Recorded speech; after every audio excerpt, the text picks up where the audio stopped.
حسناً يا رفاق، في هذا الفيديو سأعلمكم بعض النصائح للعبة Expeditions A Mad Runner Game.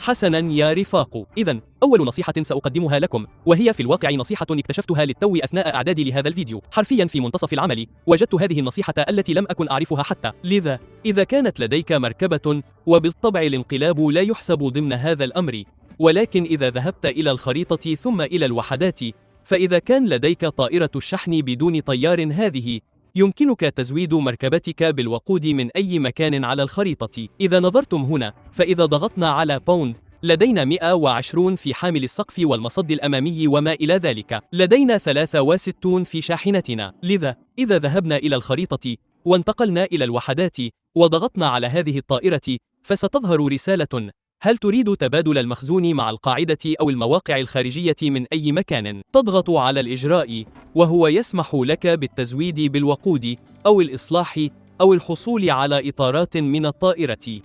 يمكنك أيضاً الحصول على محددات المدى وأشياء أخرى من المتجر، لذا يمكننا شراء. حسناً، هذه مجانية، ولكن يمكننا إضافتها إلى شاحنتنا. ومجدداً يمكنك العودة إلى هنا. يمكنكم رؤية 64 لتراً في شاحنتنا. الآن لقد فرغنا بعض الوقود للتو، لقد أصبح خزاننا ممتلئاً تماماً. وإذا ذهبنا إلى مخزوننا، لدينا الآن كاميرا ومحدد مدى. يجب أن يكون هذا أروع شيء رأيته على الإطلاق، وهذا يجعل وحدة الموقع الخارجي تلك تستحق العناء حقاً، وسنتطرق إلى ذلك لاحقاً في الفيديو يا رفاق، حيث يمكنك في الواقع تغيير مكان انطلاقك إذا قمت بفتح المزيد من المواقع الخارجية. عادة ما يكون لديك قاعدة العمليات الميدانية، وهي القاعدة التي تبدأ منها، وإذا نظرتم إلى الجانب الأيسر هنا، فسيظهر لكم 0 من أصل 4. هذا هو عدد المركبات التي يمكنك إطلاقها من تلك المنطقة. على سبيل المثال، في هذه المهمة وضعت كلتا مركبتي هنا في الأعلى، ولكن إذا أردت وضع واحدة هنا، فستكلفني 2 من العملة أياً كان ما تريد تسميتها، وإذا أردت وضعها هنا فستكلفني 1. لذا يمكننا الضغط على A، والآن أصبحت شاحنتنا هناك. إذا أردنا تحريك الشاحنة الأخرى، ننتقل فقط إليها ونضغط عليها، ثم نضعها في القاعدة التي نريدها ونضغط على زر A مجدداً. وها قد انتهينا. النصيحة التالية هي النظر إلى الخريطة هنا قبل بدء رحلتك الاستكشافية. سيظهر لك هذا منطقة أو علامات بناء على ما يتعين عليك القيام به. هكذا يبدو الأمر. عندما تحضر 3 منارات ضوئية، فإنه يوضح لك بالضبط المكان الذي يجب أن تذهب إليه. قد يساعدك هذا في النصيحة السابقة بمعرفة القاعدة التي تريد الانطلاق منها إذا كان لديك قواعد أخرى مفتوحة.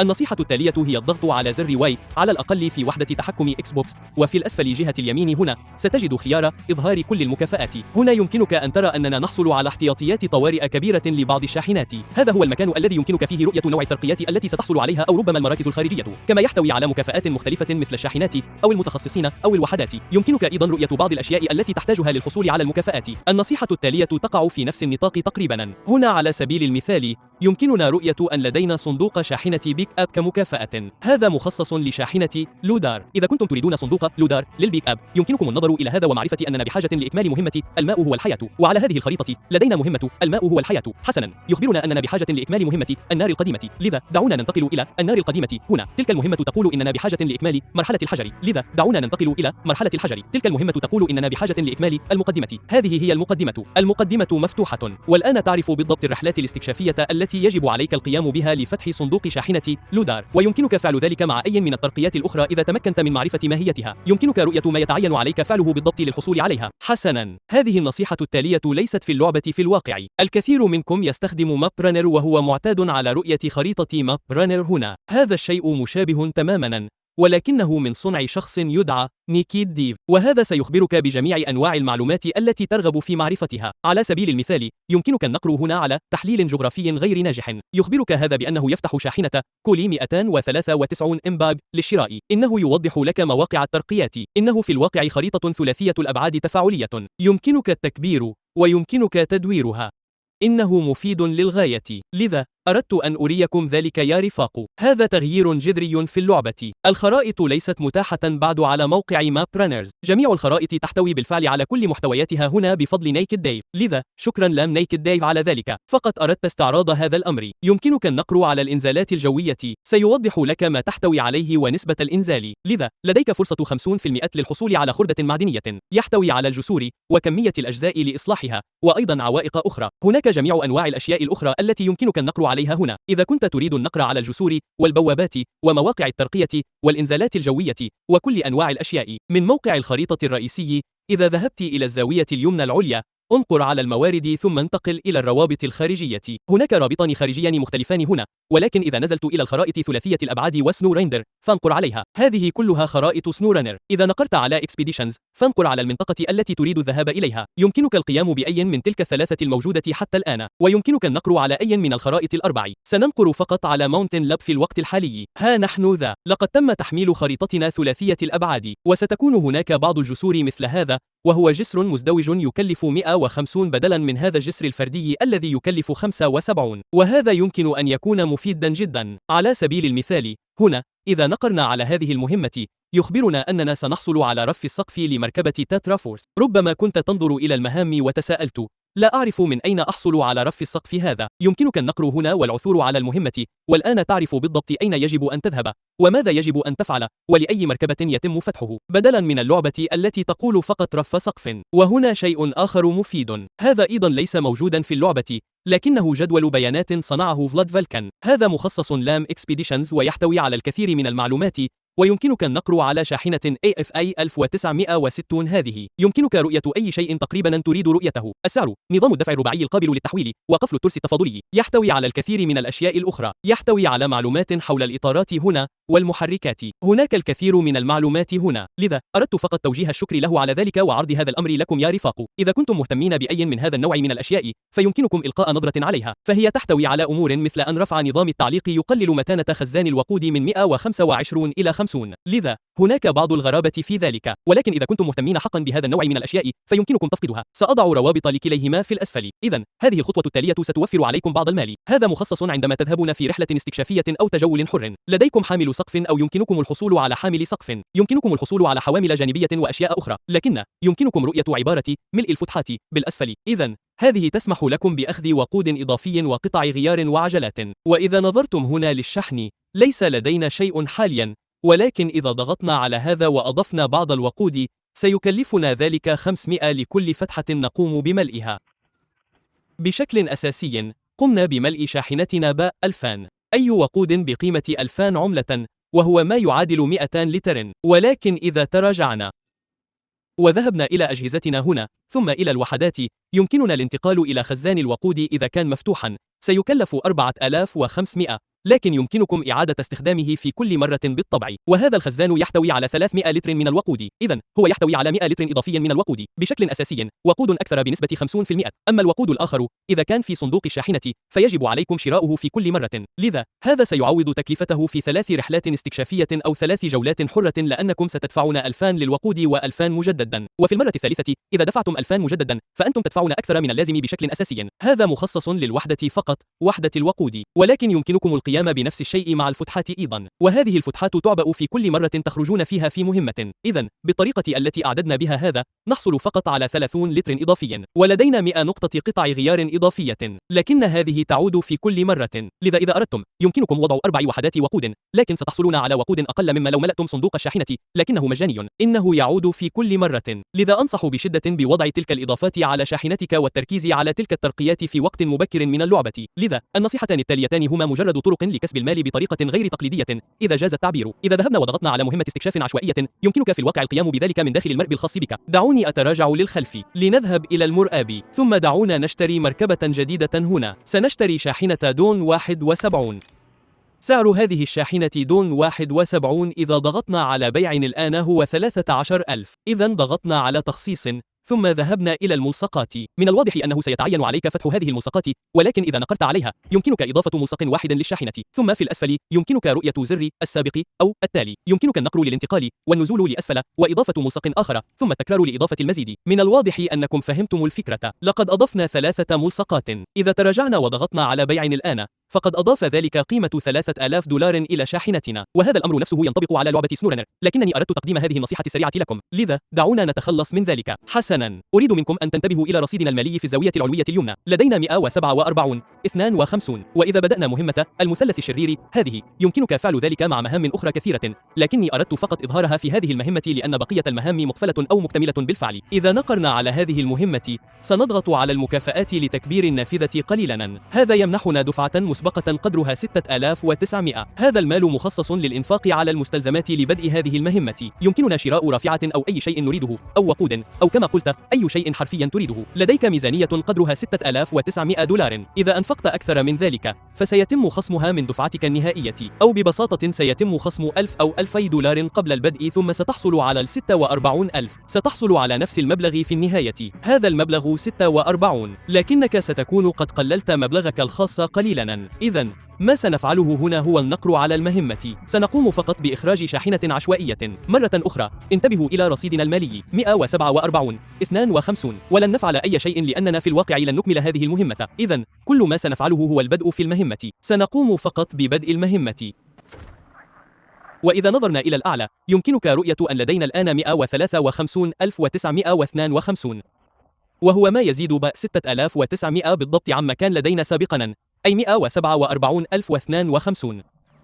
وإذا خرجنا وعدنا مباشرة إلى مقرنا فسنحتفظ بمبلغ 153000 بشكل أساسي. كل ما فعلناه هو الاحتفاظ بالدفعة المقدمة، ويمكنكم فعل ذلك مع العديد من المهام الأخرى مثل هذه المهمة. ستحصل على دفعة مقدمة بقيمة $4500، أو هذه المهمة ستحصل على دفعة مقدمة بقيمة $2700. هذه المهمة تمنحك دفعة مقدمة بقيمة $6200. ومرة أخرى في الزاوية اليمنى العليا يمكنكم رؤية أننا حصلنا للتو على $6900 مقابل ذلك. إذن هذه طريقة سهلة أخرى لكسب بعض المال. حسنا، لقد عدنا إلى مهمة المثلث الشرير سينستر ترينجل. أريد أن أوضح لكم بضع نصائح في نفس هذا المكان. إذا نظرت هنا ستجد مسافة محددة، هذا يعني أساسا أنك إذا أردت الذهاب إلى هذه النقاط الأربع فستقطع مسافة 4460 مترا تقريبا.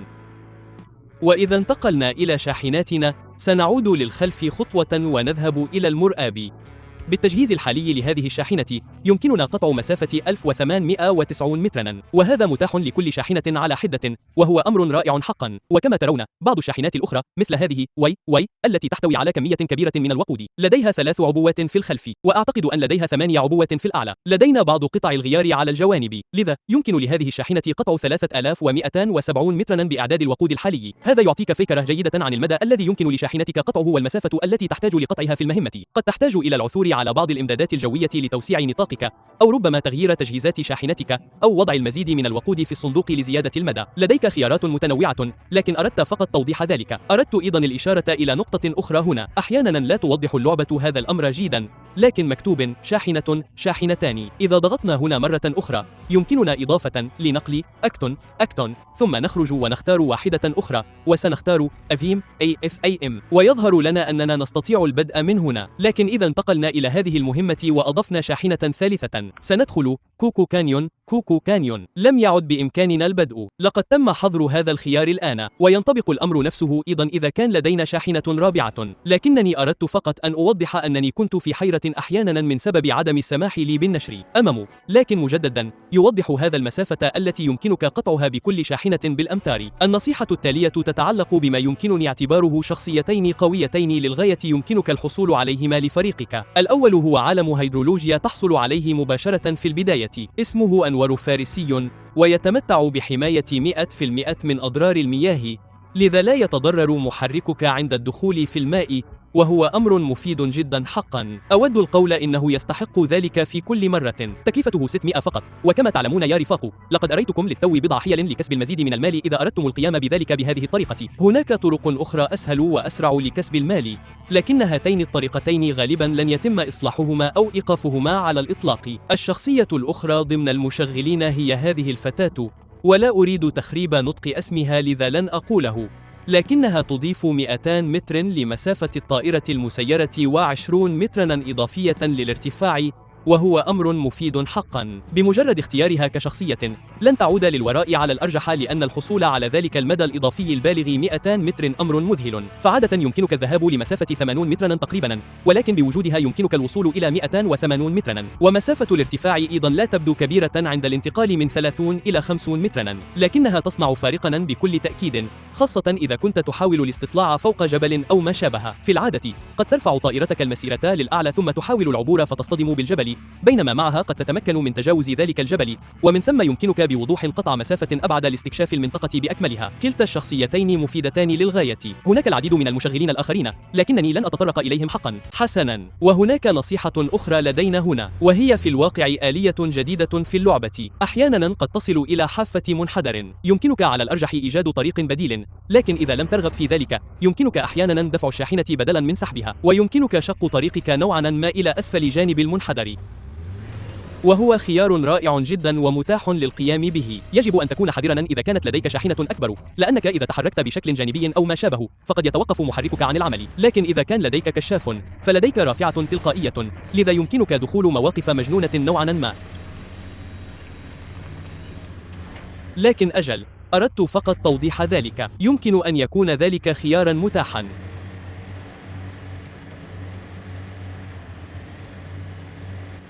حسنا، هذه النقطة التالية ليس لدي مكان رائع لتوضيحها. هذه واحدة أخرى أساسية إلى حد ما، وهي نظام تفريغ هواء الإطارات. يمكنك الضغط للأسفل وتفريغ إطاراتك قليلا أو كثيرا، وهذا يؤثر على كفاءة الوقود، لكنه يؤثر أيضا على تقييمك على الصخور والطين. لذا إذا خفضنا الضغط سنحصل على ثبات أفضل، مما يسمح لنا بتجاوز بعض هذه الصخور التي ربما لم نتمكن من صعودها سابقا.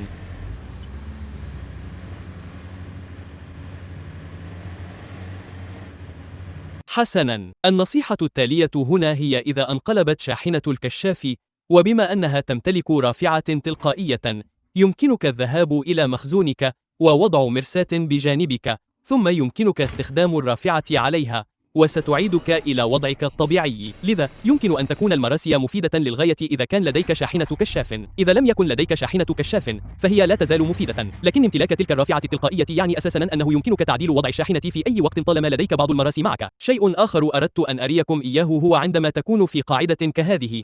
إذا نظرت حولك باستخدام طائرة بدون طيار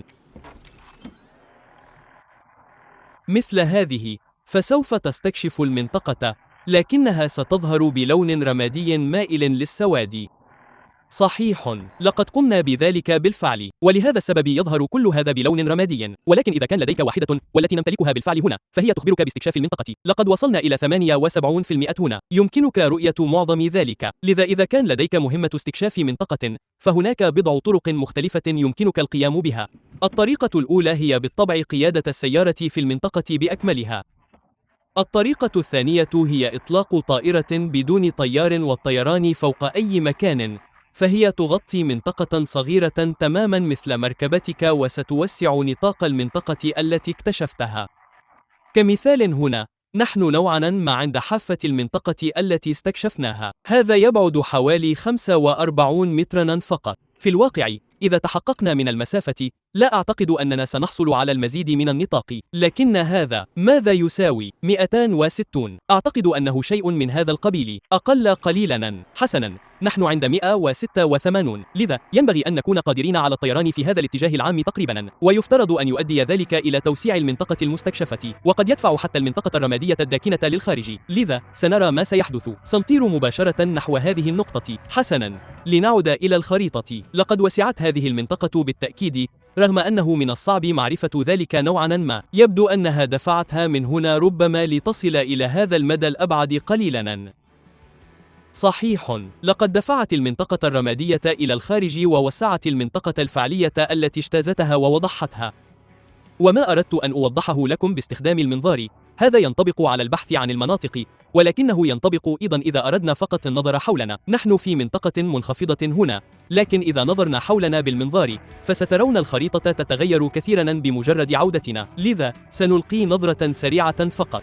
ومجددا نحن حقا في منطقة منخفضة، المكان ليس جيدا جدا، لكني الآن يمكنك رؤية هذه التلال هنا. لقد أظهرت لنا بعض الأشياء التي يمكننا رؤيتها والتي لم نستكشفها من قبل. إذن، يمكن للمنظار في الواقع الرؤية لمسافة طويلة جدا في هذا الاتجاه.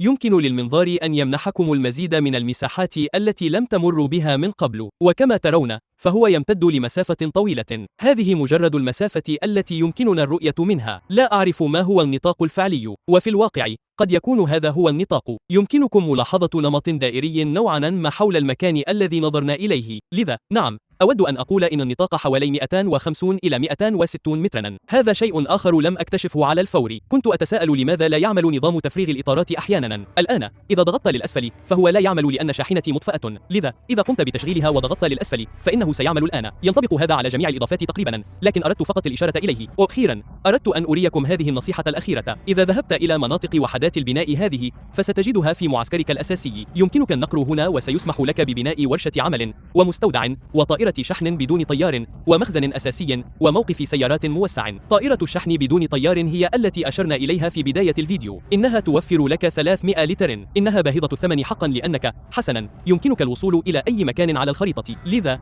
إنها رائعة حقا. يمكنك الشراء. سنكتفي بهذا الآن. سنشتري الأربعة جميعها في الواقع، لكننا سنبدأ بالتخزين الأساسي. سنقوم ببنائه. الآن، يمكننا التداول بهذا. يحتوي على 100 لتر من الوقود، و200 قطعة غيار، وعجلتين، وقد دفعنا 10,000 مقابل ذلك. يمكنك في الواقع النقر على زر البيع، وسيوضح لك بالضبط المبلغ الذي دفعته مقابله. إذن 10,000. يمكنك بيعه مرة أخرى مقابل 9. لذا قد تكون هناك بعض الحالات التي يكون فيها هذا أكثر منطقية. إذا أوشك الوقود على النفاذ، فقد يكلفك هذا الوقود بضعة آلاف. أعتقد أنه 1000 كما تعلم، ولكن يمكنك شراء هذا والتخلص منه وخسارة 1000، لأن الوقود فقط، كما قلت، ب1000. لذا، إذا أنفقت 10,000، ستحصل على الوقود وقطع الغيار والعجلات، ثم تبيعه مرة أخرى. ستوفر القليل من المال، مجرد القليل، لكنه قد يكون يستحق ذلك في بعض الحالات. لذا، سنترك هذا هنا. سنذهب إلى واحدة أخرى ونتحقق من التالية التي يمكننا شراؤها. حسنا، سنذهب إلى هنا، وهنا سنقوم بإنشاء المستودع. لذا، سننقر على ذلك. والآن إذا قمنا بجمع أشياء من الخارج، لنفتح الشاشة هنا. إذا ذهبنا إلى هنا، يمكننا جمع برغ رفع وبعض الخردة المعدنية. يمكننا إحضارها إلى هنا وإسقاطها من مخزوننا إلى هذا المكان، ثم يمكننا تخزينها. وإذا أردت أن تلعب أوراقك بشكل صحيح، يمكنك الحصول على الشخص الذي يمنحك مكافأة إضافية بنسبة 50% للبيع، ثم بيع كل أغراضك دفعة واحدة. ومرة أخرى، هذا تنقر على بيع. دفعت 10,000 مقابله، وستسترد 9. حسنا، لنقم بإنشاء مساحة الوقوف الموسعة. هذه تمنحنا فقط 8 عجلات إضافية. لذا، سنعود إلى هذه بعد ثانية واحدة. سنقوم بتداول هذه. سننقر على بيع. هذه أيضا كانت ب15,000 وقد خسرنا 10%. لذا، هذا يعني 13,500 إذا بعناها. حسنا، سنفعل ذلك. حسنا، نحن الآن في موقع خارجي مختلف يقع تماما في الشمال، وفي هذا الموقع لدينا طائرة الشحن بدون طيار التي تحدثنا عنها سابقا، وهذه يمكنها حمل ما يصل إلى 600 وحدة لر، وهذه هي التي أريتكم إياها يا رفاق في وقت سابق. والآن، سننتقل إلى ورشة العمل بسرعة. إذا أردنا بيع ورشة العمل، فتكلفة شرائها تبلغ 20,000. يتم خصم 10% من قيمتها، لذا ستحصل على 90% من سعرها إذا قمت ببيعها، أي يتم خصم 2000، ونسترد 18,000. لكن هنا يمكننا صنع كل من المراسي وبراغي الرفع إذا أحضرت قطع غيار. طريقة عمل ذلك هي إذا حصلت على خردة معدنية، يمكنك تحويلها إلى قطع غيار، وقطع الغيار هذه يمكنك تحويلها إما إلى براغي رفع أو إلى مراسي. شيء آخر أود قوله، وهو بمثابة نصيحة إذا كنت في الخارج، لنقل أنك انقلبت أو حدث أي شيء وتريد العودة لقاعدتك، فأنت تملك في الواقع عملية استعادة واحدة مجانية. يمكنك استخدامها لكل رحلة استكشافية أو تجوال حر أو أي شيء آخر. إذا نقرنا هنا، فسنحصل على عملية استعادة مجانية. والآن، لنفترض أننا أردنا العودة مرة أخرى، فسيكلفنا ذلك قيمة سعر المركبة. لذا، إذا أردنا العودة إلى موقعنا الخارجي مجددا، تنقر عليها، سيكلفنا ذلك 3200، لأن هذا هو سعر مركبة ورثو. حسنا يا رفاق، هذه بعض النصائح الأساسية. أعلم أن هناك الكثير من الأشياء الأخرى التي يمكنك الخوض فيها، لكن أخبروني إذا كان هناك أي منها لم تكونوا تعرفونه. أعرف أنني تعلمت القليل منها في وقت متأخر نوعا ما. وأخبروني أيضا إذا كان هناك أي نصيحة تعتقدون أنني فاتتها. أعلم أنني لم أدرج الكثير كما قلت، لكنني أشعر أن الكثير منها أساسي نوعا ما، ولا أريد أن أملل بعض الأشخاص بأشياء أساسية جدا. لذا أخبروني برأيكم في هذا الفيديو. هل كان مفيدا؟ هل هناك أي شيء تعلمتموه؟ هل كنتم تعرفون كل ذلك؟ أخبروني في التعليقات أدناه. شكرا لكم يا رفاق على المشاهدة. إذا أردتم مشاهدة فيديو آخر، هناك فيديو عشوائي على الشاشة وقائمة تشغيل أخرى. يرجى التأكد من مشاركة الفيديو والإعجاب به والتعليق عليه والاشتراك في القناة. فعلوا جرس التنبيهات ليصلكم إشعار عند رفع فيديو جديد. وإلى اللقاء في المرة القادمة. سلام.